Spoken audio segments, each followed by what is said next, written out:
The summer of 1912 in Louisiana was sweltering, the kind that clings to your skin and slows every movement.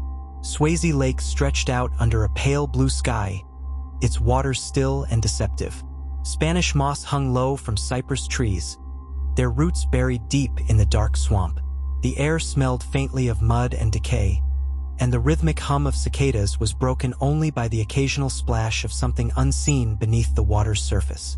On the morning of August 23rd, Percy and Leslie Dunbar had brought their 4-year-old son, Bobby, and his siblings to the lake for a family outing. The plan was simple: a day of fishing, swimming, and a picnic on the shore. Bobby was dressed in a small straw hat and suspenders, his blonde hair catching the light as he darted between the dock and the shallows. By midday, the air grew thicker, the sun pressing down with relentless heat. The Dunbars ate their lunch under a patch of shade, swatting at persistent mosquitoes. Then, sometime between bites of bread and swigs of cool water, the world shifted forever. Leslie looked up, scanning the shoreline. Bobby was gone. At first, it seemed like nothing more than a child's wandering curiosity.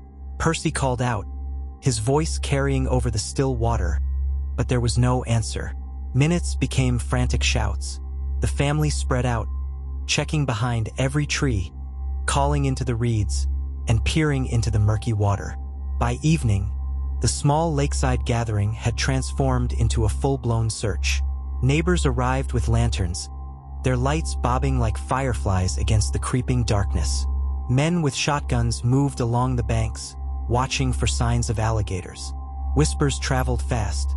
Some said Bobby had drowned, others believed he had been taken. As night fell over Swayze Lake, the water reflected only the pale glow of the moon. Somewhere in the shadows, the mystery of Bobby Dunbar had begun. The disappearance of Bobby Dunbar spread through the small Louisiana town of Opelousas like a lightning strike. By the following morning, the quiet fishing spot at Swayze Lake had transformed into a staging ground for desperation. Men from nearby farms arrived on horseback, rifles slung over their shoulders. Women brought food for the searchers, their faces tight with worry. The sheriff organized search parties, dividing the swamp into sections. They waded through knee-deep water, pushing aside thick reeds, their boots sinking into the soft mud with each step. For days, the air was filled with shouts of Bobby's name. Bloodhounds were brought in, their deep barks echoing through the cypress groves. At times, the dogs picked up a scent, only for it to vanish near the water's edge. The swamp gave nothing back. Rumors began to fester. Some whispered about alligators, their silent eyes breaking the surface of the lake. Others spoke of a drifter seen near the Dunbars' camp that day. No lead was too small and no possibility too grim. Weeks turned into months. The newspapers picked up the story, turning Bobby's disappearance into front-page news. Sketches of the boy, a round face, wide eyes, and a small straw hat, were printed alongside pleas for information. Rewards were offered. Letters poured in from across the state, most leading nowhere. Then, in April 1913, nearly 8 months after Bobby vanished, a breakthrough came from Columbia, Mississippi. A man named William Cantwell Walters was traveling with a young boy who matched Bobby's description. The boy's clothes were worn, his face sunburned, and he clung to Walters with quiet trust. Walters claimed the child was not Bobby Dunbar at all, but Bruce Anderson, the illegitimate son of a woman he knew named Julia Anderson. He said Julia had allowed him to take Bruce while she worked. But Walter's explanation did little to quiet the storm that was about to erupt. The news traveled back to Opelousas like wildfire. Percy and Leslie Dunbar were summoned. In a tense moment at the police station, they looked into the boy's face and claimed without hesitation that they had found their son. Whether it was truth, hope, or something far more complicated, the world would never agree. When news spread that the Dunbars had identified the boy in Mississippi as their missing son, most of Louisiana celebrated. Headlines declared Bobby Dunbar found, in bold black ink. The newspapers painted it as a miracle, a family torn apart by tragedy, now reunited. But not everyone agreed with that headline. In the weeks that followed, the story took an unexpected turn. A woman named Julia Anderson stepped forward, claiming the boy was hers. She was a working-class woman from North Carolina, with little money and even less power in a world where poverty spoke louder than truth. Julia explained that she had allowed William Walters, a traveling handyman and family acquaintance, to take her son Bruce Anderson on a short trip. She said she had trusted him. When the Dunbars confronted her claim, she asked for a simple test. Let her speak with the boy and see if he recognized her. The meeting was arranged, and the press swarmed like vultures. Reporters scribbled every reaction, every pause. The boy stood before Julia, silent and shy. Some claimed he showed no recognition. Others swore they saw a flicker of something in his eyes. Julia was given only a brief time, and when she left without him, the newspapers were merciless. They painted her as an unfit mother, questioning her morals and her story. Public opinion is split in two. To many, Percy and Leslie Dunbar were grieving parents who had found their son. To others, Julia Anderson was a mother robbed of her child by people with wealth, influence, and the press on their side. The matter went to court. Walters insisted he had done nothing wrong, that the boy was Bruce and had never been to Louisiana before. But the tide of public sentiment had already turned against him. In the end, the judge ruled in favor of the Dunbars. Walters was convicted of kidnapping and sentenced to prison. Julia Anderson returned home without her son. From that moment on, the boy lived as Bobby Dunbar, his true identity sealed in history's uncertainty.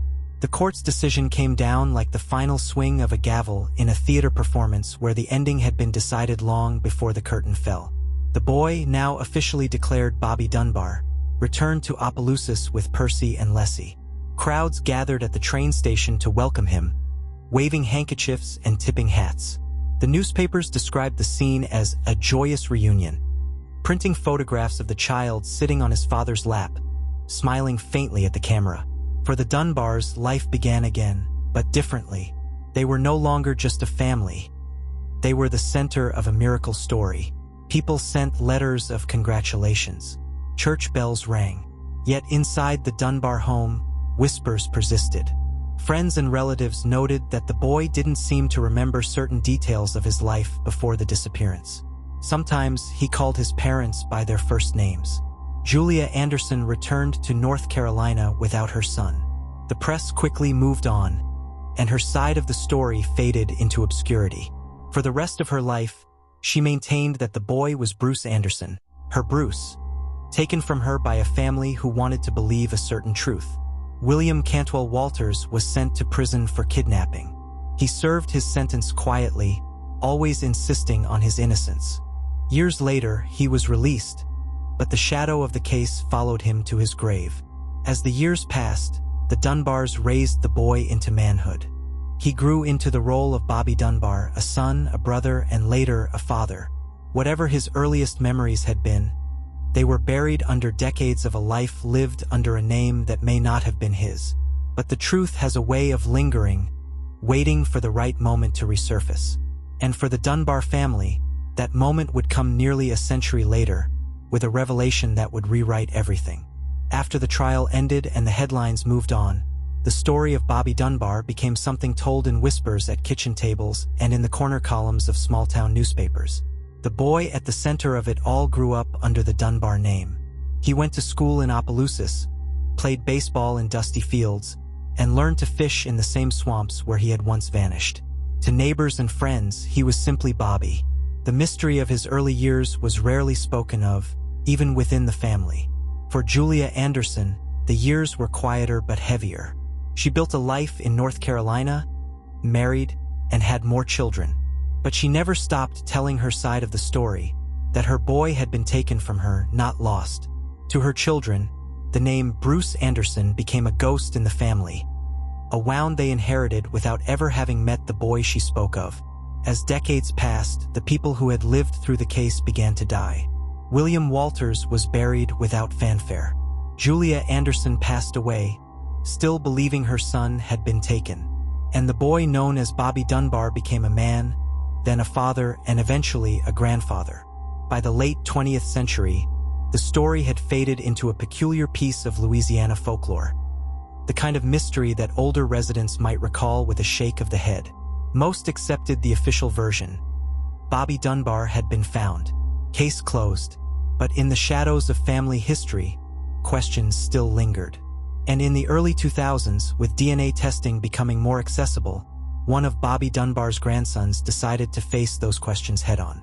The silence was about to break. In the early 2000s, the story of Bobby Dunbar might have stayed locked in the past if not for the curiosity of his descendants. Among them was Bobby Dunbar Jr., the son of the man who had grown up believing he was the boy pulled from the Mississippi countryside in 1913. For years, the family had heard the whispers that the boy who came home wasn't really Bobby. Some shrugged them off. Others couldn't stop wondering. Finally, with modern DNA testing now a possibility, Bobby Jr. agreed to put the rumors to rest. The process was simple but carried the weight of generations. A DNA sample was taken from Bobby Jr. and compared to the genetic profile of Alonzo Dunbar, a known relative from Percy Dunbar's side. If the match came back positive, it would confirm what the family had believed for almost a century. But when the results arrived, they didn't just answer the question, they shattered the story. The DNA revealed that Bobby Jr. shared no genetic connection to the Dunbar family. The boy who returned in 1913 was not Bobby Dunbar. The news rippled through both families like a quiet explosion. For the Dunbars, it meant their great family miracle had been built on a case of mistaken identity, or perhaps something more deliberate. For the descendants of Julia Anderson, it meant her decades-long claim had been right all along. Yet the revelation didn't solve the mystery. It deepened it. Because if the boy who grew up as Bobby Dunbar was Bruce Anderson, then what happened to the real Bobby? That question, unanswered for more than a century, remains a shadow over Swayze Lake.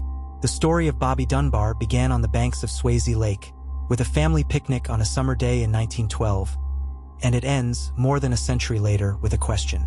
If the boy who came home in 1913 was not Bobby Dunbar, then where did the real Bobby go? Did he drown in these waters, as some feared? Was he taken, as others still believe?